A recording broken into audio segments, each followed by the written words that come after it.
বেটা, জাগা যে পাইছস, জাগা যে তোর বাপে তোরে দিছে, সরকারের ট্যাক্স দিছস। নতুন আইন হয়েছে জানোস না, যে জাগা যদি বাপে পোলারে দেয় তাইলে পোলার ট্যাক্স দিতে হইব, আয়কর দিতে হইব।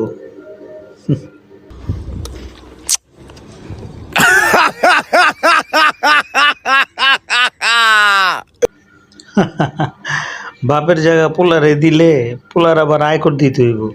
মানে কি আর কমু, আগের সরকার ইমন ঋণ ইমন করে থুয়ে গেছে দেশেরে। বর্তমান সরকারে মানুষের কাছ থেকে বিভিন্নভাবে দানাই পানাই মানাই পানাই কইরা টাকা তো নাই, থলি খালি।